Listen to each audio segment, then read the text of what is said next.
Some stories exist that have no photograph, no verifiable proof, only half-heard whispers between people, old maps marked with fading crosses, and the screaming wind in the trees. Black Ridge is one such story. People say there's something there. But then, why has no one ever truly seen it?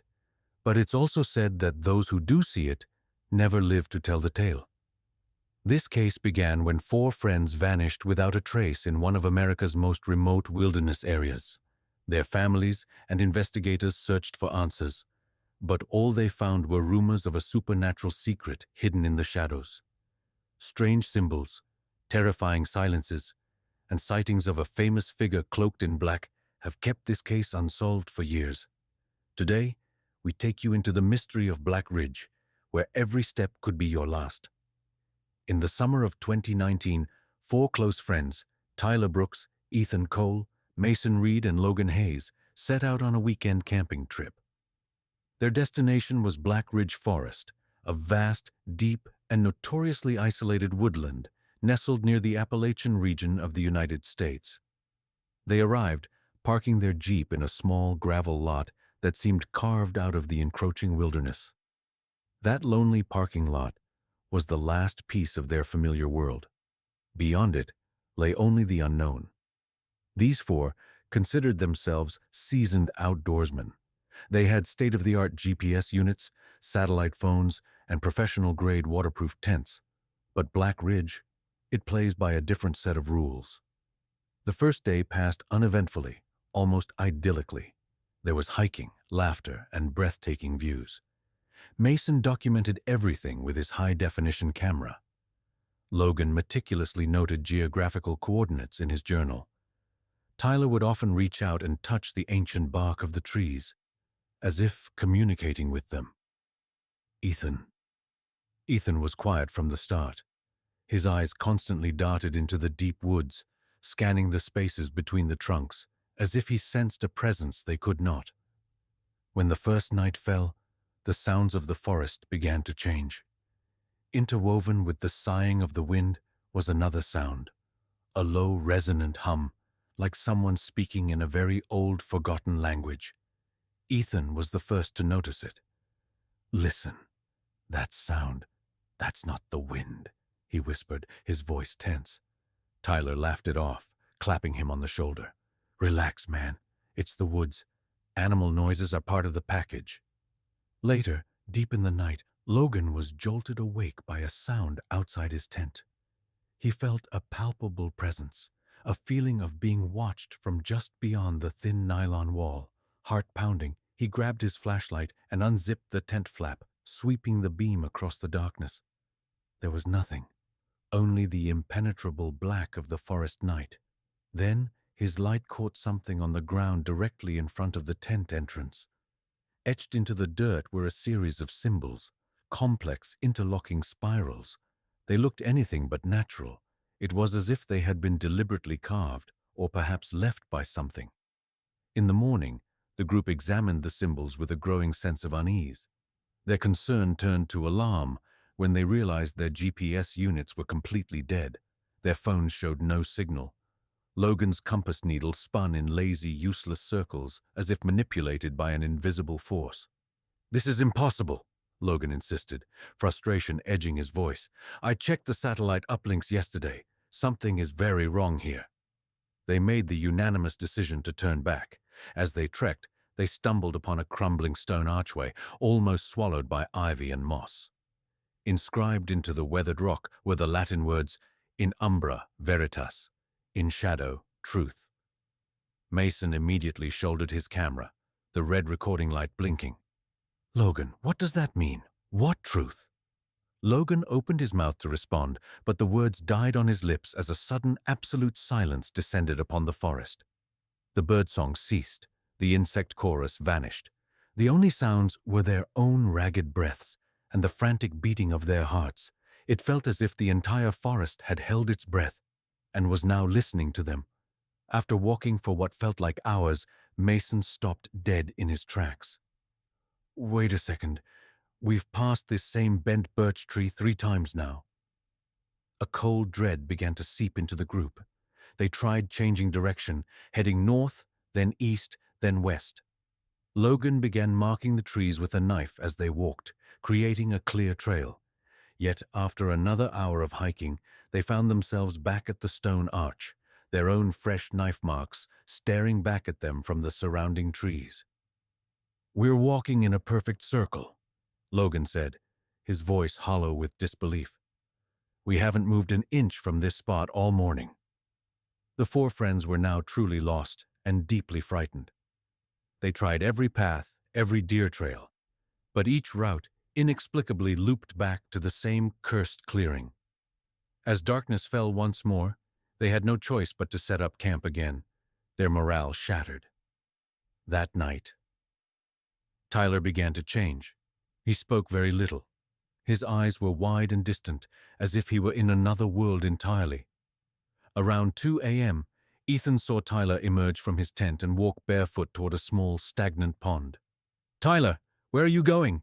Ethan called out, his voice tight with worry. Tyler turned slowly. His eyes were clear but utterly vacant. "I'm going to see what you're all afraid to see," Tyler replied in a flat, emotionless tone. The next morning, Tyler was gone. His sleeping bag was empty. Beside it, scrawled into the dirt with a finger, were the words, "He has become part of the roots."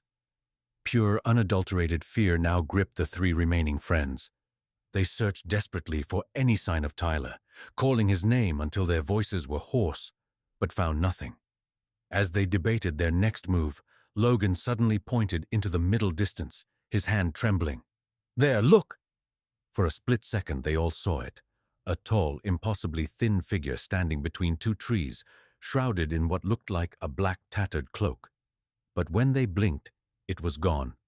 Panic set in. They decided to run, to just pick a direction and go. But no matter how fast or how far they ran, the forest seemed to fold in on itself, always returning them to the same terrifying landmarks. Exhausted and on the verge of hysteria, they collapsed as night began to fall for the third time. They decided not to sleep, to instead huddle around a small fire for warmth and protection. That night, Logan began to unravel. He kept muttering, "I see him, the tall man. He's watching me from behind the trees. His eyes, they're completely white." Mason and Ethan tried to calm him, but their own fear was a living thing. This continued until, in the deepest part of the night, a blood-curdling scream tore through the silence. Logan's scream. "Get it away from me! What is that?"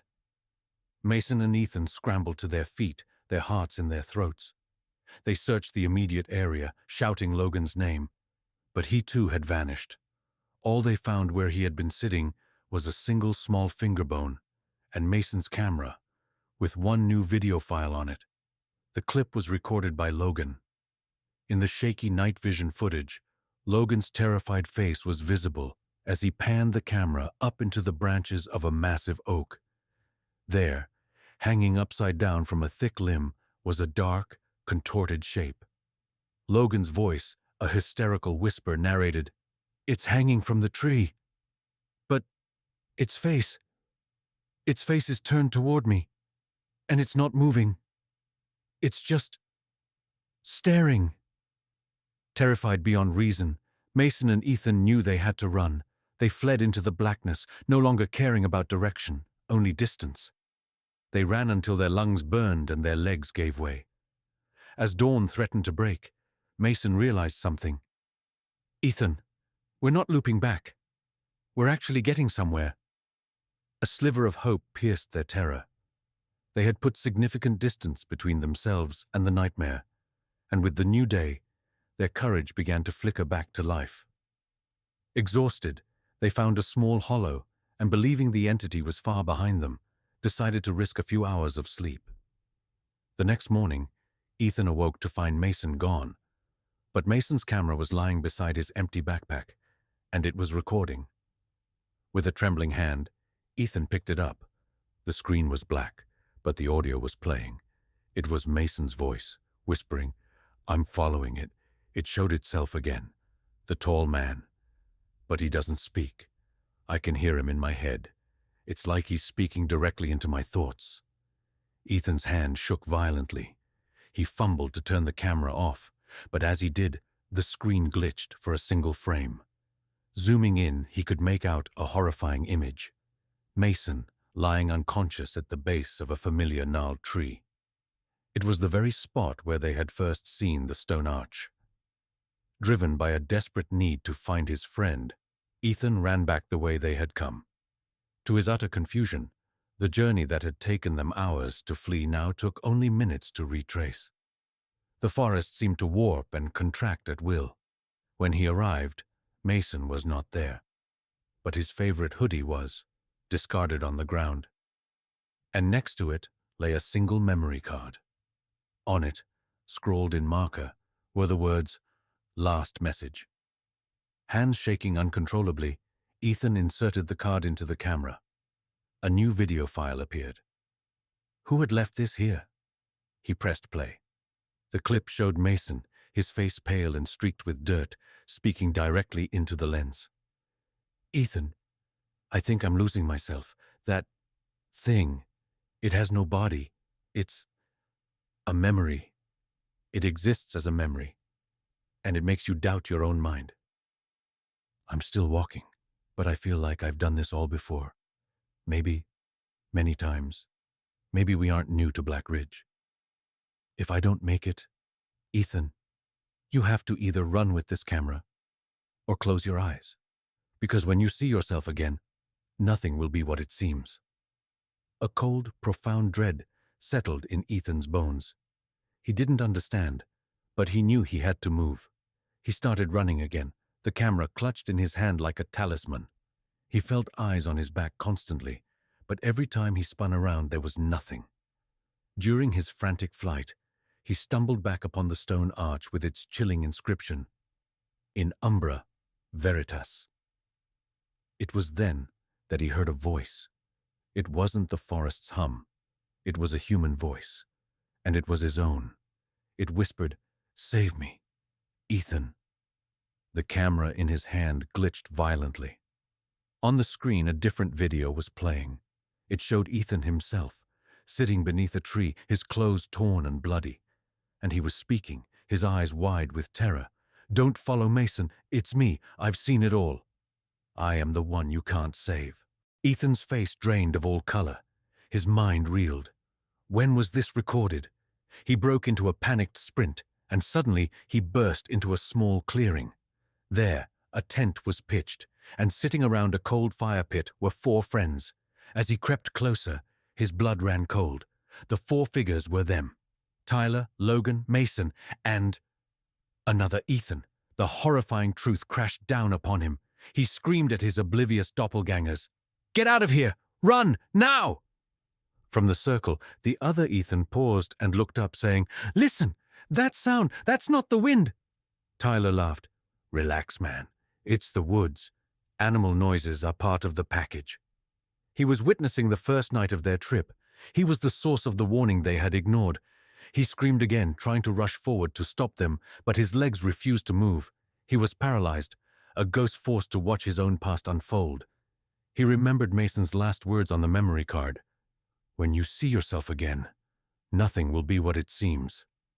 He understood now. The tall man in black they had all glimpsed, it wasn't some external monster.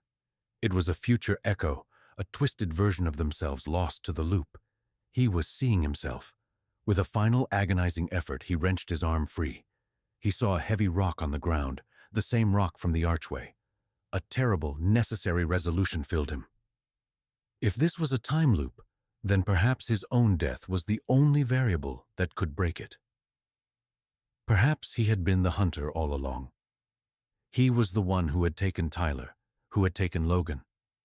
And now, he had to ensure this version of himself never left to become the specter that haunted them. He grabbed the rock. He saw the other Ethan, his past self, look up in confusion at the sound.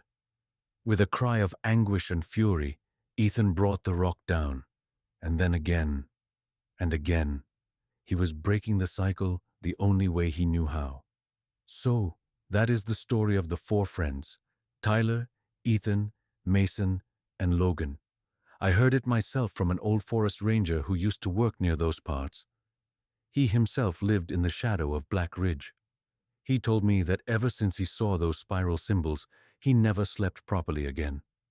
Every night, he'd hear the same whisper, in umbra, veritas, every single night.